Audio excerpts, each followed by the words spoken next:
आज हम इसके पार्ट नंबर 4 को लेकर आए हैं। जिसने इसके पार्ट नंबर 1 से 3 तक नहीं देखे तो वो हमारे चैनल पर जाकर वीडियो को जरूर देखे।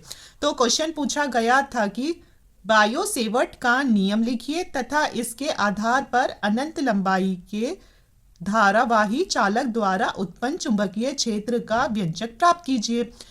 तो ये क्वेश्चन 3 नंबर का पूछा गया था। तो बच्चों, आखिर बायो सेवर्ट का नियम है क्या? तो ये कुछ नहीं है, बहुत आसान है। इसमें क्या है, बायो सेवर्ट के नियम में इन्होंने बताया कि एक तार है, जैसे ठीक है, ये एक तार है और जब इस तार में आई धारा प्रवाहित की जाती है तो इसके चारों ओर चुंबकीय क्षेत्र उत्पन्न हो जाता है।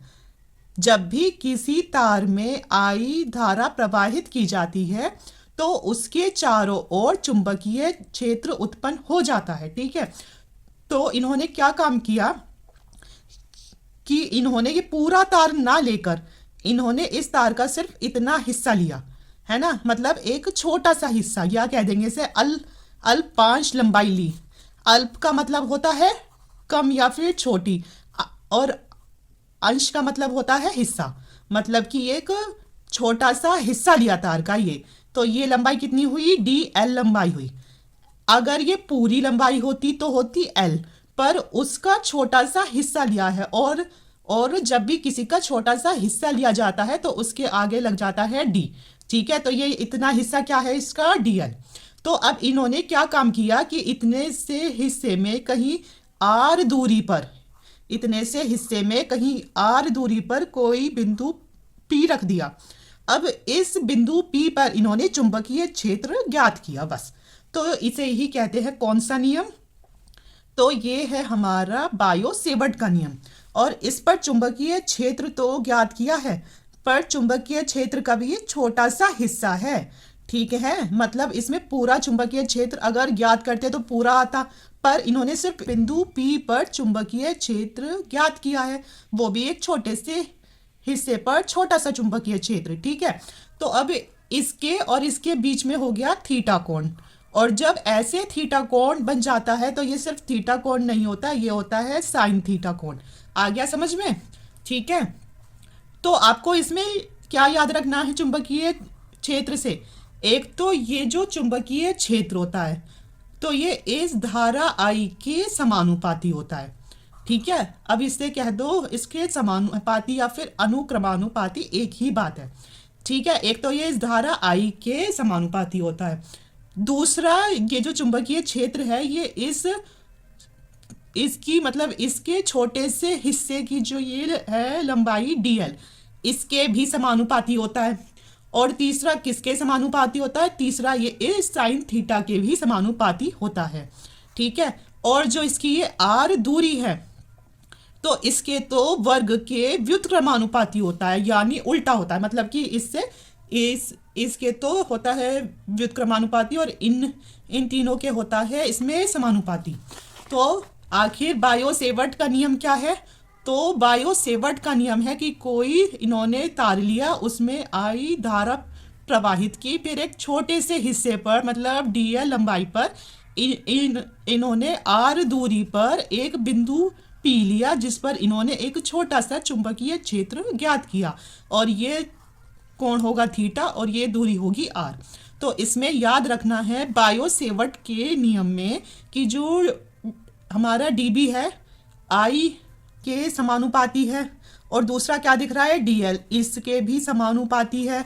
तीसरा क्या दिख रहा है, ये हो गया, ये हो गया, ये थीटा, यानी इसके साइन थीटा के भी समानुपाती है। और चौथा क्या दिख रहा है इसमें, आर दूरी, तो आर दूरी के वर्ग के व्युत्क्रमानुपाती है। तो यही हमारा बायो सेवर्ट का नियम होता है। ठीक है, तो आइए अब इसे समझते हैं कैसे होगा। तो बच्चों, बायो सेवर्ट का नियम क्या है कि सन 1820 ईस्वी में बायो तथा सेवर्ट नाम के दो वैज्ञानिकों ने किसी धारावाही चालक तार के चारों ओर उत्पन्न चुंबकीय क्षेत्र के संबंध में एक नियम दिया, जिसे बायो सेवर्ट का नियम कहते हैं। तो बच्चों, ये क्या होता है, धारावाही चालक तार मतलब कि जिस तार में धारा बहती है, बस। ठीक है, तो इतना तो आप एग्जाम में लिख दोगे। और ये जो बायो सेवर्ट का नियम है, तो ये मोस्ट इंपॉर्टेंट है। इस नियम के अनुसार किसी धारावाही चालक तार की अल्पांश लंबाई dl के द्वारा किसी बिंदु P पर उत्पन्न चुंबकीय क्षेत्र निम्न बातों पर निर्भर करता है। कौन कौन सी पर समझाया था? तो एक तो था कि यह चालक में प्रवाहित धारा के समानुपाती होता है, तो इसमें लिखोगे dB समानुपाती I के। तो ये हो गई हमारी समीकरण 1। अब इसमें दूसरा है कि यह चालक की अल्पांश लंबाई के समानुपाती होता है। अल्पांश लंबाई बताया था जो इतनी है dl। अल्प का मतलब होता है छोटी, अंश का मतलब होता है हिस्सा, मतलब उसका छोटा सा हिस्सा। तो हो जाएगा dB समानुपाती है किसके? dl के। ये हो गई आपकी समीकरण 2। तीसरा है कि यह चालक अल्पांश लंबाई तथा बिंदु P के बीच बने कोण की जया मतलब होता है साइन के समानुपाती होता है। तो ये तीसरा है, dB समानुपाती होता है किसके? साइन थीटा के। तो ये हो गया इसका तीसरी समीकरण। अब इसका चौथा पार्ट है कि यह चालक अल्पांश लंबाई से बिंदु P के बीच की दूरी के वर्ग के व्युत्क्रमानुपाती होता है, यानी dB व्युत्क्रमानुपाती होगा 1/r² के। तो ये समीकरण नंबर हो गई है 4। ठीक है, अब हम एक बार और इसके चित्र को देख लेते हैं, जिसको जब समझ नहीं आया तो अब देख लेना। ठीक है, अच्छे से, कि इसमें क्या होता है। हमने एक तार खींचा, तार खींचने पर उसमें हमने धारा आई प्रवाहित की। अब इसके एक छोटे से हिस्से, मतलब छोटी सी जो इसकी लंबाई ली, इससे r दूरी पर, कहीं बिंदु P पर r दूरी पर हमने चुंबकीय क्षेत्र की इसमें गणना करनी है। और ये कौन कौन सा है? थीटा। तो देखो इसका चित्र भी कितना आसान है, तो समझ लो x है और ये y है। हो गया। अब हम क्या काम करेंगे, जो ये चारों समीकरण हैं इनको मिला देंगे। तो हम लिखेंगे चारों समीकरणों को मिलाने पर, और जब हम इन्हें मिलाएंगे मतलब इन्हें जोड़ देंगे, तो इनमें सब में क्या कॉमन है? dB। तो ये क्या है? समानुपाती है किस किस के?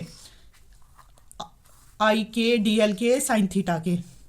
I dl साइन थीटा, और r² कहाँ था? नीचे। ठीक है, आ गया इतना। अब ये, और जब इसका समानुपाती हटाएंगे तो कोई ना कोई कांस्टेंट तो लगता है, मतलब नियतांक। तो dB बराबर होगा किसके?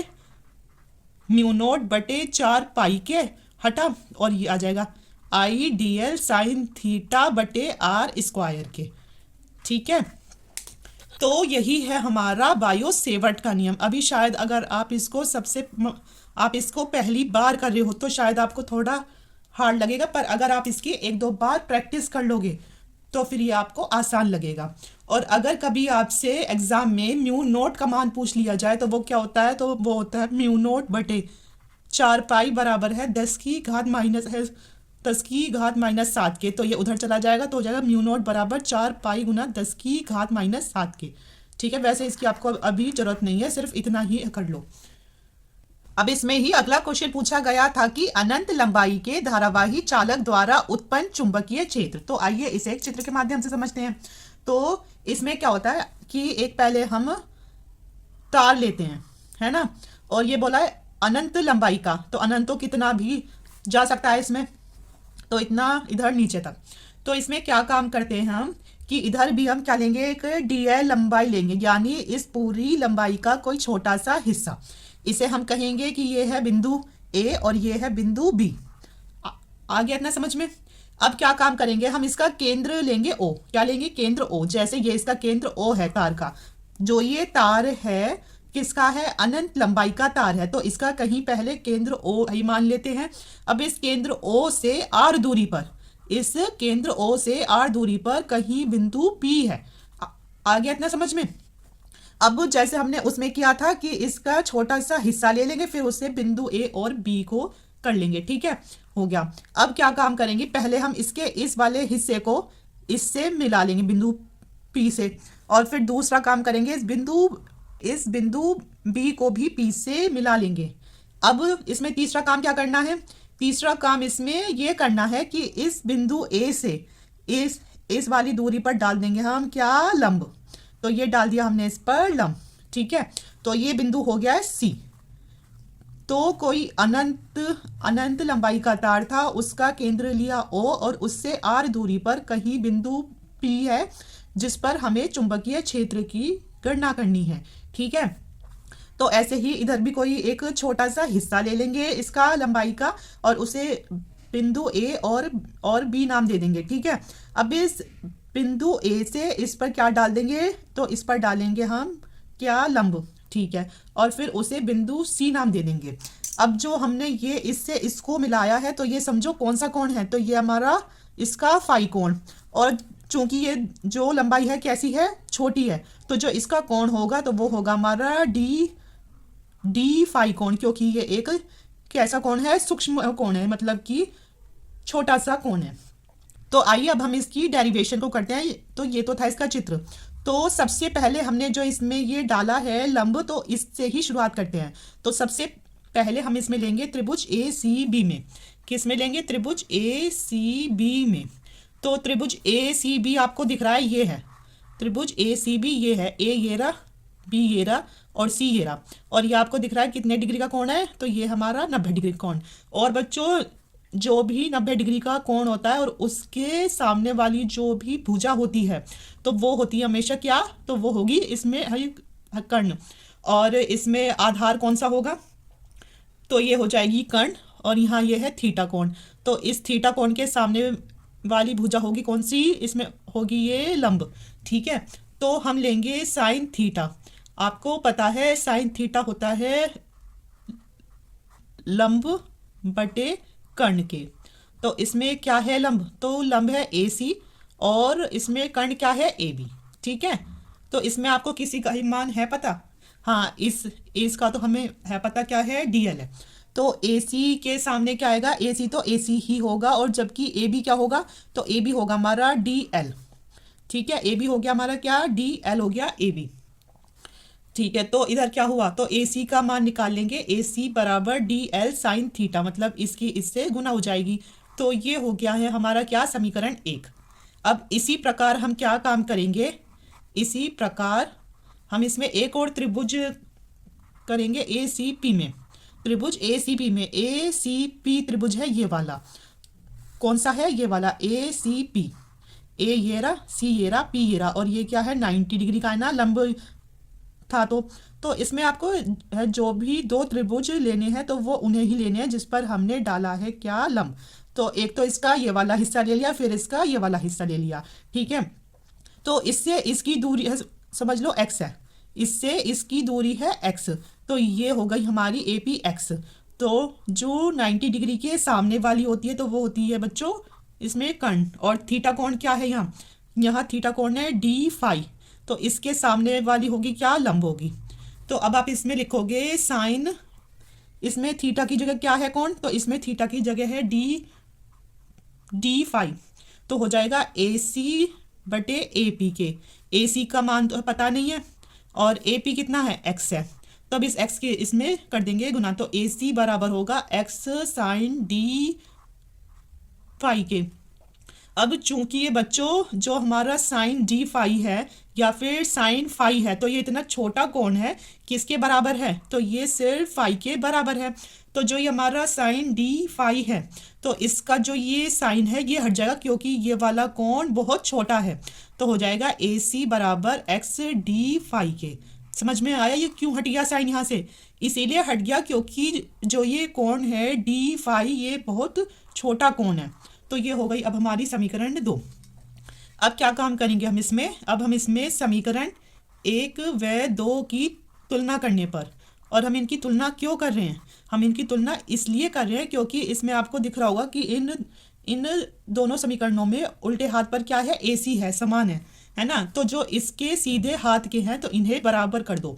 तो कैसे होगा कि एक्स डी फाई जो है ये बराबर हो जाएगा डी एल साइन थीटा के, हो गया। अब हम क्या काम करेंगे इसमें, एक्स डी फाई आपको पता है जो हमारा डी एल साइन थीटा है ये उसके सूत्र में आता है, किसके में, बायो सेवर्ट के सूत्र में आता है। तो हम यहाँ लगाएंगे अब पहले बायो सेवर्ट का नियम। बायो सेवर्ट का नियम, बायो सेवर्ट का नियम। तो बायो सेवर्ट का नियम हमने अभी करा था, तो ये बराबर था म्यू नोट बटे 4 पाई आई गुना dl गुना साइन थीटा और बटे में था आर स्क्वायर। और आपको दिख रहा है जो ये dl साइन थीटा है तो ये किसके बराबर है, एक्स डी फाई के, तो फिर रख दो। तो हो जाएगा डी बी बराबर म्यू नोट बटे 4 पाई और आई ऐसे ही रहेगा, तो ये dl साइन थीटा है एक्स डी फाई के बराबर और नीचे आएगा आर स्क्वायर। पर इसमें आर स्क्वायर का यूज़ नहीं करेंगे क्योंकि आर की जगह क्या है हमारा, यहाँ आर की जगह जो हम इसमें यूज़ करें, क्योंकि हम इस एंगल और इसे देख रहे हैं तो ये आर नहीं, ये तो एक्स है। ठीक है, तो इधर एक्स आएगा, क्या आ जाएगा, एक्स स्क्वायर। एक्स स्क्वायर मुझे पता है आपको ये बड़ी अभी हार्ड सी लग रही होगी डेरिवेशन, पर अगर आप इसकी 3-4 बार प्रैक्टिस कर लोगे तो फिर ये आपको आसान लगने लगेगी। ठीक है, ये हो गया। अब क्या काम करेंगे, एक्स से एक्स कट जाएगा और यहाँ आप चाहे लिख भी सकते हो, चूंकि dl साइन थीटा किसके है, एक्स से डी फाई के बराबर है, इसीलिए इधर इसको रख दिया। तो हो जाएगा इसमें डी बी बराबर म्यू नोट बटे 4 pi into I D phi, क्योंकि एक्स से तो एक्स कैंसिल हो गया और अब आ गया फिर नीचे एक्स। ठीक है, इतना तो हो चुका है। अब इसमें हम एक और त्रिभुज करेंगे ए ओ पी, त्रिभुज ए ओ पी, क्योंकि हमने इसका तो ये कर लिया पूरा। अब है त्रिभुज ए यहाँ पे है बच्चों, यहाँ पे जो है ये ए है, ए ओ पी, त्रिभुज ए ओ पी में। तो त्रिभुज ए ओ पी कैसा है, त्रिभुज ए ओ पी है, ये ए है यहाँ, ओ है यहाँ, पी है यहाँ, और आपको यहाँ कोण दिख रहा है फाई। ठीक है, और यहाँ की दूरी है आर, और जो ये वाली दूरी दे रखी है ये एक्स दे रखी है। क्या दे क्या रखी है हमने, हाँ समझिए। तो त्रिभुज ए ओ पी में करेंगे यहाँ क्या, तो यहाँ कोण है ये, और इसमें कर्ण तो कुछ नहीं दे रखा, पर हमें इसमें इसके आधार का पता है ना, और कर्ण तो खैर ये होगा इसका, पर इसमें हमें कोस फाई लेंगे, क्योंकि साइन फाई का सूत्र क्या होता है, तो ये होता है लंब बटे कर्ण, और जबकि कोस फाई होता है आधार बटे कर्ण। तो इसका आधार क्या है, आधार है आर, और इसमें कर्ण क्या है, कर्ण है एक्स, तो हो गया आर बटे एक्स। तो हम इसे ऐसे कर सकते हैं कि x बराबर किसके होगा, ये कोस फाई एक्स की जगह आएगा, तो r बटे कोस फाई हो जाएगा। ठीक है, अब हमारे पास x का मान आ चुका है, तो हम इसमें रख देंगे। तो डी बी बराबर होगा इसमें म्यू नोट बटे 4 पाई आई इंटू डी फाई बटे एक्स की जगह रखेंगे r बटे कोस फाई के। ठीक है, रख दिया। अब क्या काम होगा, अब ये कोस फाई तो आपका चला जाएगा ऊपर, तो हो जाएगा हमारा डी बी बराबर म्यू नोट बटे 4 pi into I D phi cos phi और बटे में आर, ये तो हो गया इतना। तो ये जो अभी चुंबकीय क्षेत्र है तो ये अनंत के लिए नहीं है, मतलब जो ये हमने डीबी चुंबकीय क्षेत्र को इसमें निकाला है ये सिर्फ इतने हिस्से के लिए है, और अगर आपको इसमें अनंत के लिए निकालना है तो क्या काम करेंगे, इस बिंदु पी को अनंत से कहीं मिला देंगे। ऐसे ही इधर नीचे से अनंत से कहीं जब ये बिंदु पी हमें मिलेगा, तो फिर ये बिंदु पी जब इतना हो जाएगा, जब ये एंगल, तो फिर ये चपटा चपटा चपटा हो गई, बिंदु पी इधर आया, क्योंकि अनंत का मतलब कि जिसकी कोई मतलब सीमा ही ना हो, है ना। तो ये वाला कोण क्या हो जाएगा, तो इसमें ये वाला कोण हो जाएगा हमारा φ1, और जबकि ये वाला कोण होगा φ2। अब हम ऐसे ही चुंबकीय क्षेत्र इन दोनों कोणों पर निकालेंगे, और जो ये φ1 और φ2 है ये हो जाएगा किसके बराबर, 90 डिग्री के बराबर। क्यों होगा, क्योंकि ये बिंदु पी बिल्कुल इधर आएगा। अगर आपको ये क्वेश्चन समझ नहीं आया तो इसे एक बार और समझ लेते हैं। इसमें क्या काम करते हैं कि हम कोई अनंत का तार लेते हैं, ठीक है, उसमें हम कोई केंद्र ओ करते हैं। अब इस केंद्र ओ से क्या काम करेंगे, केंद्र ओ से आर की दूरी पर कहीं बिंदु पी को रखेंगे जिस पर हमें चुंबकीय क्षेत्र को ज्ञात करना है। ठीक है, अब इसमें तार में कहीं कोई छोटा सा हिस्सा ले लेते हैं क्या, dl, उसे बिंदु ए और बी नाम दे देंगे। हम क्या काम करेंगे कि इस बिंदु ए से इस वाली रेखा में डाल देंगे इस पर लंब, ठीक है, 90 डिग्री का। जैसे ही ये डाला तो पहले इस वाले त्रिभुज से निकाल लेंगे, फिर इस वाले त्रिभुज से AC का मान निकाल लेंगे। तो ये इनसे AC का मान आया, तो इनसे AC का जो मान है तो वो हम क्यों लाए हैं, तो वो हम इसलिए लाए हैं क्योंकि हमें पता है कि जो बायो सेवर्ट का नियम है उसमें dl साइन थीटा आता है, जो कि इनसे सॉल्व करके किसके बराबर है, एक्स डी फाई के आया है तो उसे इसमें रख देंगे। फिर इसे काट दिया तो अब हमारा डी बी का मान इतना आ हो चुका है। पर अब हम इसे एक्स को आर के पदों में लाना चाह रहे हैं, और या ऐसे भी ना समझो तो आप ऐसे समझो कि जब इस को हमने कर लिया तो अब हम इस वाले त्रिभुज की बात करेंगे, मतलब इसमें 3 त्रिभुज की बात की जाती है। तो तीसरा त्रिभुज है ये, और इस वाले त्रिभुज में हमें आधार और कर्ण को दे रखा है तो हमने इसमें डीबी का मान निकाल लिया। अब हम इसमें डीबी का मान निकालेंगे किससे, 2 कोणों से। कौन कौन से, φ1 और φ2 से, ठीक है। अब हमें इसमें φ1 से φ2 तक कोण φ1 से φ2 तक चुंबकीय क्षेत्र की गणना करनी है। तो आपको पता है चुंबकीय क्षेत्र B की गणना करनी है आपको, और ये चुंबकीय क्षेत्र क्या है, हमारा छोटा सा हिस्सा है। तो इसे पूरा करने के लिए हमें इसका करना पड़ेगा क्या, तो इसका करना पड़ेगा हमें इसमें समाकलन। तो वो होगा -φ1 से +φ2 तक, ठीक है। तो अब मतलब जब भी किसी चीज का, ये तो है जैसे छोटा सा हिस्सा, और अगर हम इसका समाकलन कर देंगे तो हमारा पूरा हिस्सा आ हो जाएगा, ठीक है। मतलब इसका जो डी है फिर वो हट जाता है। तो इस डीबी की जगह क्या है, इस डीबी की जगह है इसका ये पूरा सूत्र। तो अब जब हम इसका समाकलन करेंगे तो जब हमने इसका समाकलन किया तो आया बी, और अब इस पूरे का करते हैं तो ये डीबी का तो आ गया है हमारा बी। अब इस पूरे का समाकलन करेंगे -φ1 से φ2 तक। अंदर क्या है, अंदर है μ0/4πi into cos phi D phi बटे आर के आ गया। अब हमें इसका इधर समाकलन करना है, तो जो जो फाई है उसका समाकलन करना है, और जो एक्स्ट्रा है उसको निकाल देना है इसमें बाहर। तो इसमें क्या आएगा बाहर, तो इसमें बाहर आ जाएगा μ0/4π इंटू आई बटे आर। फिर समाकलन करेंगे -φ1 to φ2 cos phi D phi का। तो आपको पता होना चाहिए कोस फाई डी फाई का जब समाकलन करते हैं तो हमारा निकल के आता है बाहर क्या, साइन फाई। तो यहाँ निकल जाएगा साइन फाई, तो इसकी जगह क्या आएगा, साइन फाई आ जाएगा। तो ये हो जाएगा μ0/4π इंटू आई बटे आर, और इस कोस फाई की जगह अब क्या आ जाएगा, साइन फाई। इसका हमने खैर समाकलन तो कर लिया, पर जो इसकी ये है लिमिट, ये तो जब भी ऐसे आती हैं लिमिट, जैसे कुछ भी हो, एक्स है और यहाँ ए और बी है लिमिट, तो सबसे पहले कौन सी आएगी, तो सबसे पहले आएगी ऊपर वाली limit X into B minus X into minus का ए, ठीक है। तो ऐसे ही इसमें करेंगे तो हो जाएगा b बराबर μ0/4π गुना आई बटे आर के, और इस साइन जो हमारा फाई है इसकी जगह पहले आएगा हमारा ऊपर वाला φ2, फिर माइनस, फिर साइन की जगह -φ1 आएगा, आ गया। अब आपको ये भी पता है कि साइन माइनस थीटा जो है तो ये बराबर होता है साइन थीटा के। तो हम करेंगे यहाँ b बराबर μ0/4π इंटू आई बटे आर साइन φ2, और ये माइनस का है तो किसका हो जाएगा, प्लस का, क्योंकि ये भी माइनस का ये भी माइनस का, तो ये माइनस माइनस किसके, प्लस के हो जाएंगे। तो यहाँ हो जाएगा प्लस साइन φ2, ठीक है। तो ये अगर ऐसे हो ना माइनस, तो फिर ये इधर निकल आता है बाहर। जब भी साइन माइनस थीटा हो तो वो होता है माइनस साइन थीटा के, ठीक है। तो इसीलिए फिर जब इधर आएगा माइनस तो ये हो जाएंगे प्लस। तो अब आपको एक बात पता है कि अनंत लंबाई के लिए क्या होगा। अब हम निकालेंगे इसमें अनंत लंबाई के लिए, तो अनंत लंबाई के लिए चुंबकीय क्षेत्र, अनंत लंबाई के लिए चुंबकीय क्षेत्र, मुझे पता है ये आपको बहुत हार्ड लग रहा है, पर बच्चों ये भी एग्ज़ाम के हिसाब से मोस्ट इम्पॉर्टेंट है, इसीलिए इसको छोड़ना नहीं। तो हमें पता है कि φ1 बराबर भी 90 डिग्री है और φ2 बराबर भी 90 डिग्री है।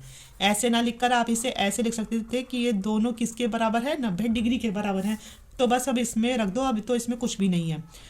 तो ये आ जाएगा μ0/4π गुना आई बटे आर साइन φ2 भी 90 है और साइन φ1 भी 90 है।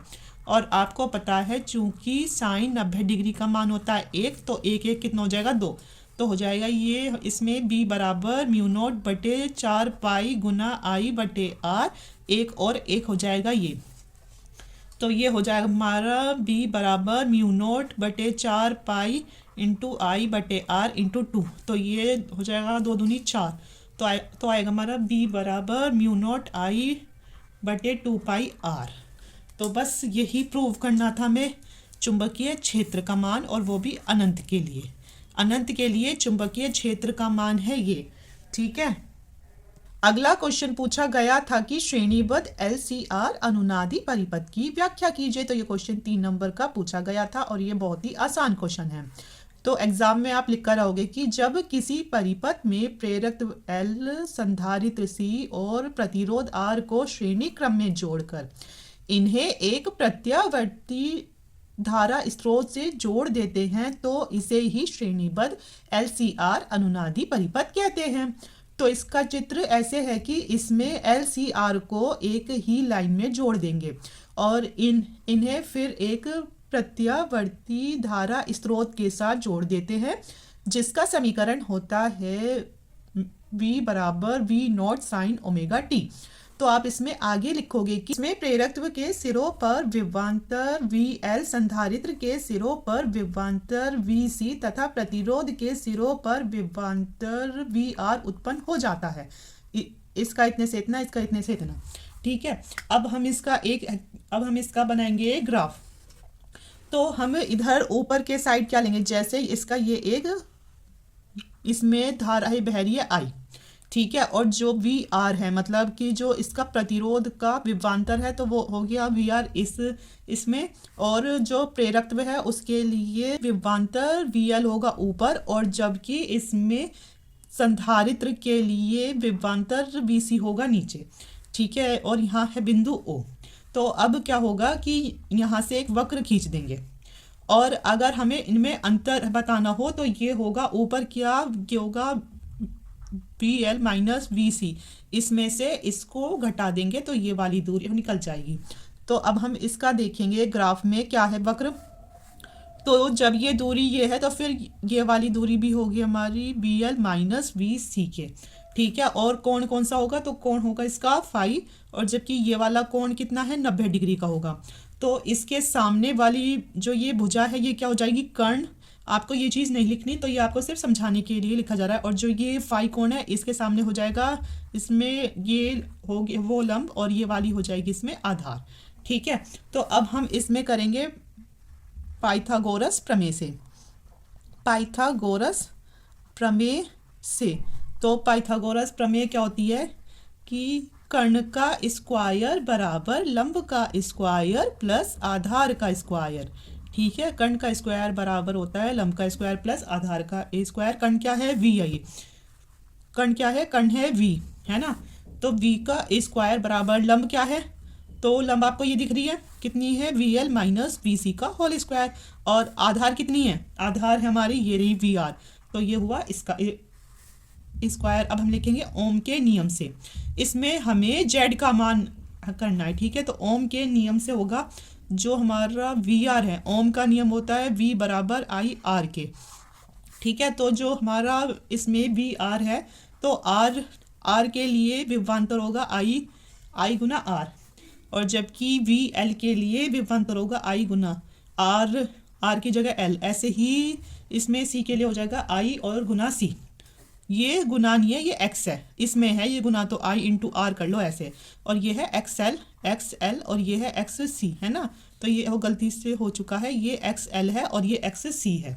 तो हो जाएगा क्या इसमें V बराबर है ना, V का स्क्वायर है, और जो हमारा इसमें VL है तो अब इसका मान रख दो XL और माइनस XC का होल स्क्वायर प्लस VR का मान कितना है, तो इसका है I इंटू R, तो I R का होल स्क्वायर। अब इसका जब होल स्क्वायर हटाएंगे तो इधर लग जाएगा हमारा अंडर रूट, तो हो जाएगा XL माइनस XC का होल स्क्वायर। और सिर्फ ये XL XC थोड़ी ना है, ये I भी तो है इसके साथ, बड़ी गलती हो रही है I।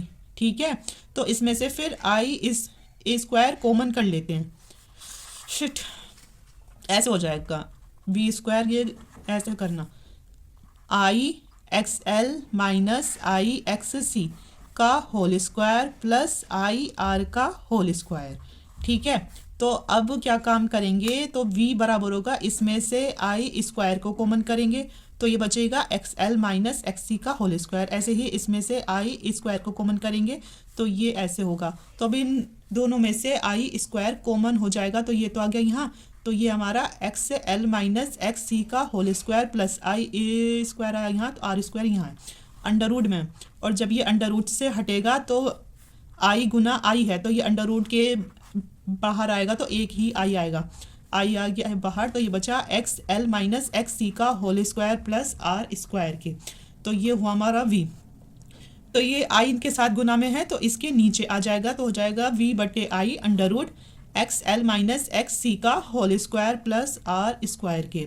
और चूंकि आपको पता है z बराबर होता है v बटे आई के, तो इसकी जगह आप रख दोगे v बटे आई की जगह z और बराबर under root X L minus X C का whole square plus R square के। ठीक है, तो इसमें हमें इसे ही निकालना था z का मान।